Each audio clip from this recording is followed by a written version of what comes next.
కొన్నిసార్లు అసలు ఈ పెళ్లి నాకు చాలా సఫకేటింగ్ గా అనిపిస్తుంది. అర్థం చేసుకోవాలని ఇంటెన్షన్ ఉండదు, కలిసి టైం స్పెండ్ చేయాలన్న ఆలోచన ఉండదు. ఏంటే కలిసి టైం స్పెండ్ చేసేది? 2 వీక్స్కి ఒకసారి మాల్కి వెళ్తున్నాం, మంత్ ఎండ్ వస్తే రెస్టారెంట్కి వెళ్తున్నాం, 6 మంత్స్కి ఒకసారి షార్ట్ ట్రిప్కి వెళ్తున్నాం, 1 ఇయర్కి ఒకసారి లాంగ్ ట్రిప్కి వెళ్తున్నాం. అది నేను ప్లాన్ చేస్తున్నాను కాబట్టి నువ్వు తప్పకొస్తున్నావు. ఏ రోజన్నా నీ ఓన్ గా నువ్వు ప్లాన్ చేసావా?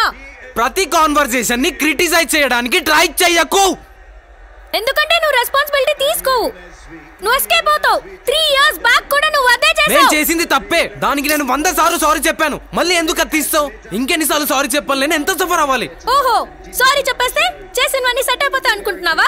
నువ్వు చేసిన ఒక్క తప్పు వల్ల నేను లైఫ్ లో ఏం కోల్పోయానో నీకు తెలీదా? ఆ ఒక్క తప్పు వల్ల ఆగిపోదామా? నేనేం కోల్పోయానో నీకు తెలీదా? మనం పెళ్లి చేసుకుంది కాపురం చేయడానిక, కొట్టుకొని చావడానికా? కాన్ఫ్లిక్ట్ ని రీసాల్వ్ చేయడానికి ట్రై చేయాలి కానీ ప్రొలాంగ్ ఎందుకు చేస్తావు? ఎవరికి కావాలరా నీ బాడీ సొల్యూషన్స్? ఏ రోజైనా నేను చెప్పింది నువ్వు విని పాటించుంటే మనకి ఈ రోజు ఈ పరిస్థితి వచ్చేది కాదు. జీవితం మొత్తం నన్ను బ్లేమ్ చేస్తూ సంతోషపడవే. అరిస్తే ఆర్గ్యుమెంట్ ఆగుతుందంటే నీకన్నా గట్టిగా అరవగల అనిత.